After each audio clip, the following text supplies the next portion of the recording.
Hello. Thank you if you watched the pilot. We talked about the topic, what makes a good treatment center? And this next episode was supposed to be the follow-up to that, what makes a bad treatment center? Because I've had experience in both. But instead, we'll come back to that next week. This week, we're going to jump straight to the main point that will focus as a mission statement, if you will, explaining just exactly what the purpose of this project is going to be. Why am I doing this? Why have I made this channel? In short, because 1, drug addiction is more dangerous and more prevalent now than it ever has been, and 2, I believe I figured out how to beat it, how to recover. And I want to share this with the world, to help those suffering from addiction to get clean, or to be a resource for the families and friends, employers, etc., of an addict who are concerned about them, but don't feel like they understand it and don't know what to do. Why is addiction so much more dangerous now? In a single word, fentanyl. I'll be doing a full video on fentanyl sometime soon, explaining what it is, why it's so dangerous, why it's so prevalent, but for now just understand that fentanyl is much cheaper and much more powerful than other opiates like heroin or oxycodone, but looks the same. Like 75% of drug-related fatalities have to do with fentanyl. I've definitely lost a lot of people because of it that I know, and I've OD'd on it myself. You never know what you're actually getting when buying street drugs, so when an addict thinks they are buying heroin, they may actually be buying fentanyl.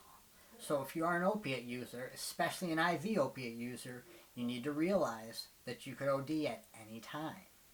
If you have a loved one addicted to opiates, you need to treat this as an imminent danger, almost sort of similar to someone who's suicidal. But you can't get someone committed for using drugs like you could for being suicidal, usually.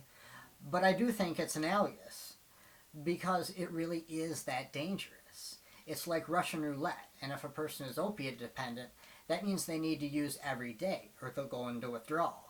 This means a person with an opiate problem is playing this Russian roulette many times a week. If this goes on for long, overdose is practically a given, and these are often fatal. Sometimes Narcan can't even bring them back because the fentanyl is just too powerful. So if someone you care about is using opiates, find out everything you can, and this channel will help you with that, but sit this person down as soon as possible and level with them. I know it's no small task to communicate the things you need to, since the disease of addiction really twists the mind and distorts reality and hides the truth, so they don't have to stop using. If they were able to see everything clearly, they'd have to really reconsider whether they can keep doing this. There's a lot of information out there about how to do the stereotypical intervention, and that may be a good idea, having a treatment center queued up with the proverbial plane tickets in hand. But my point is, because of the factors related to the fentanyl situation, time is of the essence. Drug use has always been dangerous, but the situation now is categorically different than it was before.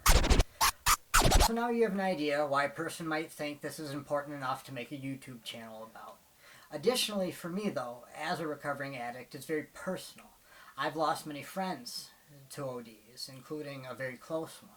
I have family members who are opiate addicts in the heat of addiction right now, whose problems I contributed to back when we were using together. And I feel very guilty about this, and I worry about them a lot. But aren't you worried someone's going to see you? That's the whole point. It's an honesty program. That doesn't mean that everybody who is in recovery needs to broadcast it to the world like I am. But if you realize the temptation to try to keep it a secret, you will realize the benefit in doing something like this. Because there's no turning back for me. I'm pot committed, if you will.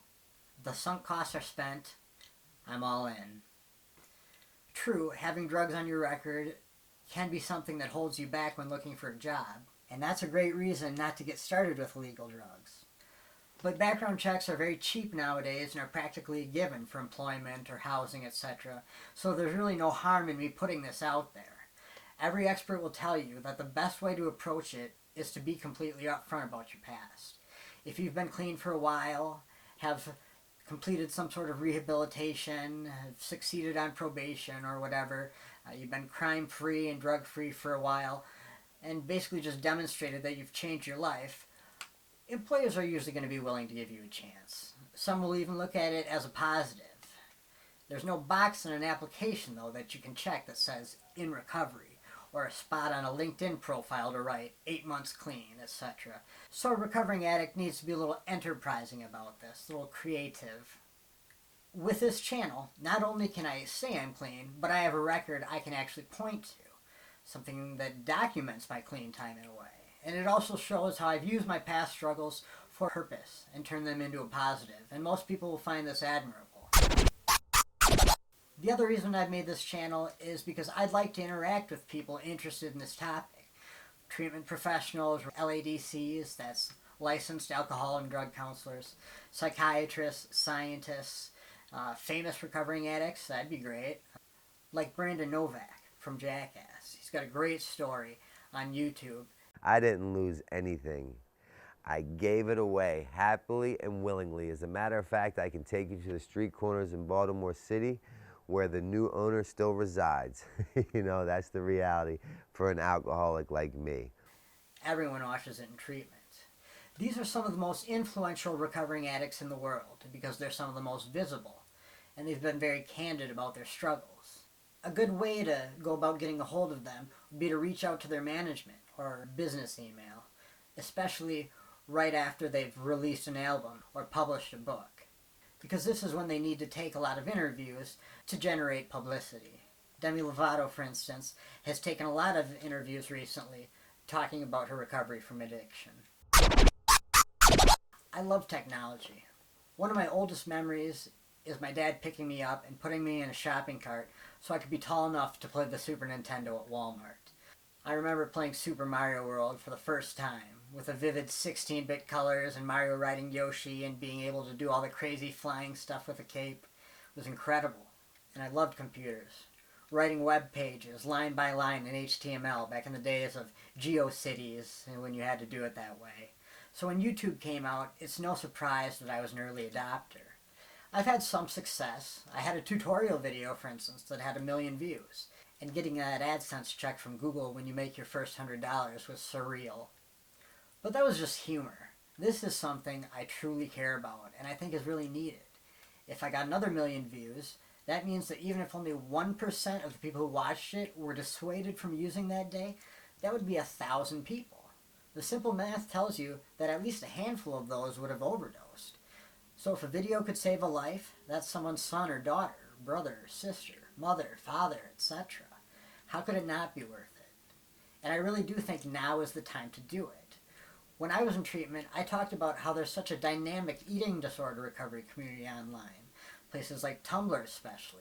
But the addiction recovery community isn't nearly as robust. Recently, however, there's finally been some hashtags that seem to have grown legs. Hashes like Sober Squad or Recovery Posse on Twitter or Instagram get lit up. So I'd like to grow this community online by having a channel dedicated to it. Like I said in the first episode, I'm recovering by the grace of Jesus Christ, and I'm so thankful for that.